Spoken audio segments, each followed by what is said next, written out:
ఆ ఆదిత్యుడు ఎక్కడ పుట్టాడంటే మళ్ళీ ఋగ్వేదంలోకి వస్తే చెబుతాడు ఏంటంటే ఆ మహాసూర్యుని ఉత్పత్తి స్థానం శుక్లయజుర్వేదంలోనే, ఋగ్వేదంలో కూడా ఉంటుంది, శుక్లయజుర్వేదంలో కూడా ఉంటుంది. 23వ కీర్తన 59వ మంత్రం నాకు చాలా ఈజీగా గుర్తుండే రెఫరెన్స్ అది. 23వ అధ్యాయం శుక్లయజుర్వేదంలో 23వ అధ్యాయం. నేను యెహోవా నా కాపరి గుర్తుపెట్టుకున్నా, 23 కదా. శుక్లయజుర్వేదంలో 23వ అధ్యాయం. నా పుట్టిన సంవత్సరం ఏమో 59, అలాగే గుర్తుపెట్టుకున్నాను నేను. 23వ అధ్యాయము శుక్లయజుర్వేదం 59, 60 మంత్రాలు. ఆ మహాపురుషుడు ఎక్కడ పుట్టాడు? మహాసూర్యుడు అంటే ఆయన భూలోకానికి నడిబొడ్డు లాంటి కేంద్ర ప్రదేశంలో పుట్టాడు. భూలోకానికి కేంద్ర ప్రదేశం ఇశ్రాయేలు దేశం. దేవునికి స్తోత్రం కలుగునుగాక. ఇజ్రాయేల్ ఏముంది, ఎక్కడనుకుంటే అక్కడే సెంటరు. భూమి గుండ్రంగా ఉంది, బాల్ లాగా, బంతిలాగా. ఎక్కడ చుక్క పెట్టినా అదే సెంటరు. ఇజ్రాయెల్ సెంటర్ ఏంటండి అన్నాడు తిక్కలోడు అని అనకపోతే వాడిని ఏమన్నాను? నేను అన్నాను, ఎక్కడ గుండు సూది పెడితే అదే సెంటర్ అన్నావు కదా. మరి ఆ సముద్రాన్ని మధ్యధరా సముద్రం అని ఎందుకన్నారు చెప్పరా తిక్కలోడా? ధరకు మధ్యలో సముద్రం అని దాన్ని ఎందుకన్నారు? అవును, అట్లా అన్నారా సార్? అన్నారు సార్. హ్యాబిటబుల్ ఎర్త్, నివాసయోగ్యమైన భూమికి సెంట్రల్ ప్లేస్లో ఉన్నది కనుక అది ధరకు మధ్యలో ఉన్న సముద్రం, మధ్యధర సముద్రం. ఆ పక్కనే ఉన్నదే ఇజ్రాయెల్ దేశం. కాబట్టి భూమికి నట్టనడుమ నివసించే ప్రజలెవరు? ఇశ్రాయేల్. యజ్ఞమైన మహాసూర్యుడు ఉత్పత్తి అయిన స్థానం ఎక్కడ? వేదాహమస్యం భువనస్య నాభిం. భూమి యొక్క నడిబొడ్డు లాంటి స్థానము నాకు తెలుసు. అక్కడనే ఈ మహాసూర్యుడు పుట్టినాడు. నీతి సూర్యుడు మీకు ఉదయించును, అతని రెక్కలు మీకు ఆరోగ్యము కలిగించును అని చెప్పిన నీతి సూర్యుడు ప్రభువైన యేసు ఉదయించిన దేశం మధ్యధరా దేశం. అది ఇశ్రాయేలు దేశం. అక్కడ పుట్టిన ఆయనే మట్టితో మనిషిని చేసిన బ్రహ్మయ్య. ఆయనే. దేవునికి స్తోత్రం కలుగునుగాక. మట్టితో మానవులను చేసిన బ్రహ్మయ్య ఈ భూలోకానికి నడిబొడ్డులో పుట్టాడు. అతడే శబ్దము, అతడే బలము, అతడే జలము, అతడే వీర్యము, అతడే యజ్ఞము. ఆయనే భూమికి కేంద్రంలో పుట్టాడు. ఆయనను మనం నమ్ముతున్నాం, చాటిస్తున్నాం, ప్రకటిస్తున్నాం, ఆరాధిస్తున్నాం, సేవిస్తున్నాం. ఆయన సర్వమానవ కోటికి దేవుడు. ఒక్క ఇశ్రాయేలుకే కాదు, ఇశ్రాయేలుకు ముందు ప్రత్యక్షమై వాళ్ళ ద్వారా లోకమంతటికి తెలియపరచబడిన అసలు సిసలైన దేవుడు ఇశ్రాయేల్ దేవుడు. దేవునికి స్తోత్రం కలుగునుగాక. హల్లెలూయా. ఇశ్రాయేలీయుల దేవుడే ఎంతో స్తుతి నోదునుగాక. ఇశ్రాయేలీయుల దేవుడే ఎంతో స్తుతి నోదునుగాక. ఆశ్రితులౌతన జనులకు దర్శన మాత్మ విమోచన కలిగించే. ఆశ్రితులౌతన జనులకు దర్శన మాత్మ విమోచన కలిగించే. ఇశ్రాయేలీయుల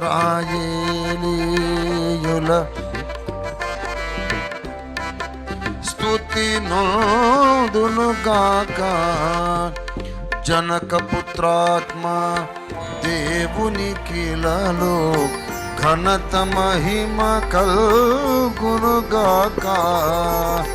జనక పుత్రాత్మ దేవునికిలలో ఘనత మహిమ కల్గునుగాక.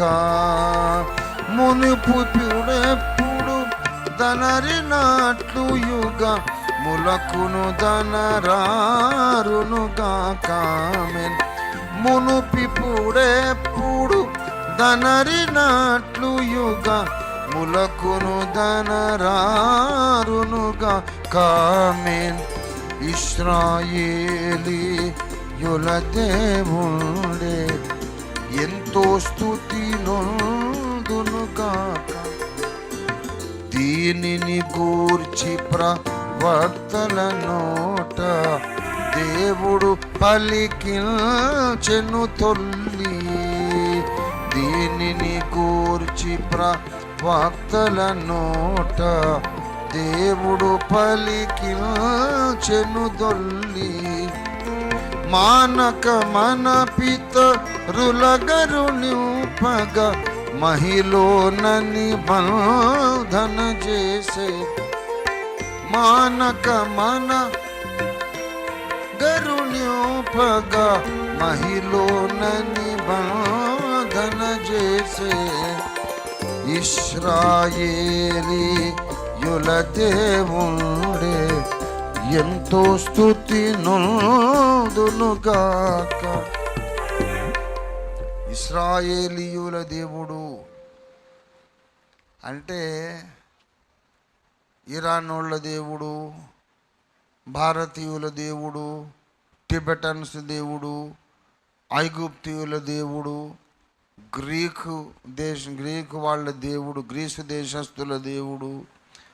ఇట్లా ఆ దేశాలకు ఉన్న దేవుళ్ళ లాంటి దేవుడు కాదు.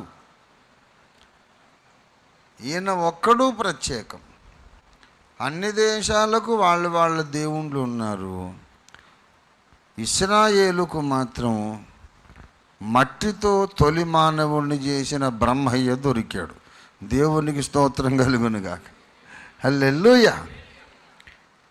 ఆయన మట్టితో తొలి మనిషిని చేసిన బ్రహ్మయ్య నరావతారమెత్తి ఇశ్రాయేలులో యజ్ఞమై.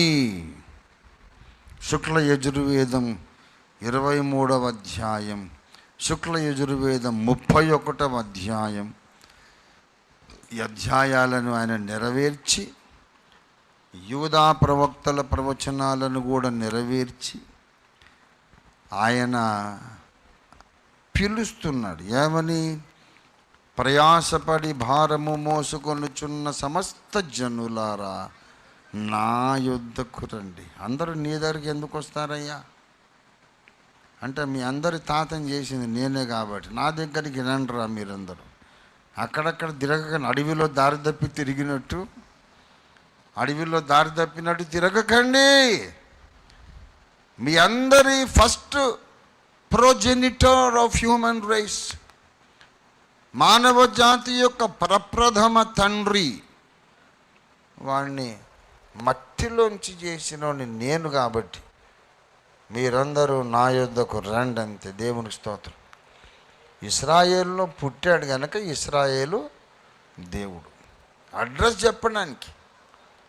అడ్రస్ చెప్పడానికి ఇశ్రాయేల్ దేవుడు. మొన్న నేను బ్యాంకాక్ వెళ్ళా, అంతకుముందు చాలా చోట్లకి వెళ్ళాను. సౌదీకి వెళ్ళాను, మస్కత్కి వెళ్ళాను, దుబాయ్కి వెళ్ళాను, అమెరికాకి వెళ్ళాను, జపాన్కి వెళ్ళాను.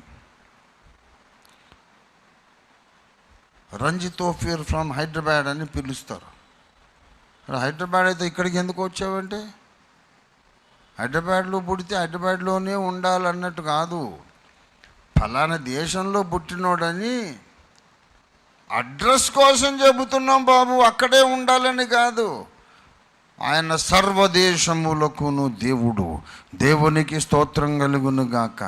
సర్వదేశములకు దేవుడైన వాడు ఇజ్రాయెల్ దేశంలో పుట్టాడు. అరే అక్కడెందుకు పుట్టాడు? ఇండియాలో పుడితే బాగుండు కదా.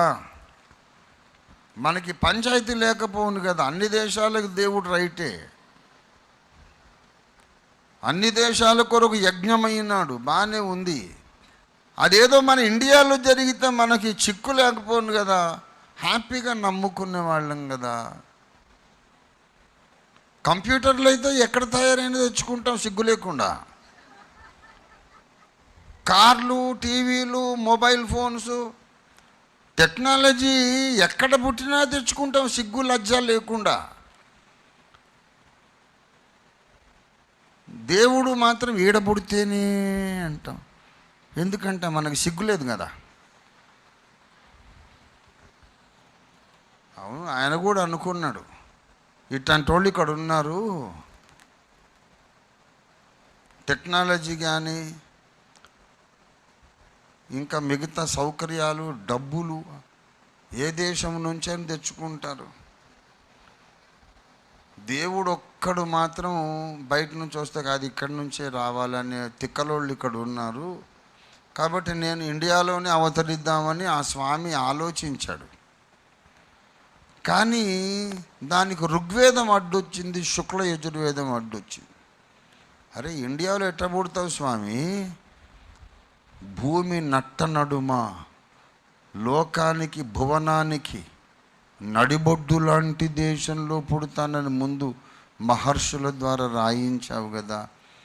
ఇండియా గొప్ప దేశమే, రత్నగర్భ, కర్మభూమి, అనేక శాస్త్రాలకు నిలయం, అద్భుతమైన గొప్ప భూమి. కానీ అది సెంటర్లో లేకపోయి అక్కడ దెబ్బతీసింది, అటేటో మూలకు పడేసినట్టుంది. సెంటర్లో అంటే మరి చచ్చినట్టు ఇజ్రాయిల్, లేకపోతే వేదాలు అబద్ధం అయిపోతాయి అంటే అప్పుడు యేసయ్య అన్నాడు, సరేలే మరి వేదాలను అబద్ధం చేసే కంటే నేను వేదాలు చెప్పినట్టు సెంటర్లోనే పుడతాను, ఫస్ట్ నా శిష్యుని ఇండియాకు పంపిస్తానని ఆయన ఇజ్రాయిల్లో పుట్టి శుక్లయజుర్వేదాన్ని నెరవేర్చి యజ్ఞము జరిగించి మరణించి లేచి తన ప్రప్రథమ శిష్యగణములో ఒకడైన తోమాను భారతదేశానికి పంపించాడు. దేవునికి స్తోత్రం కలుగునుగాక.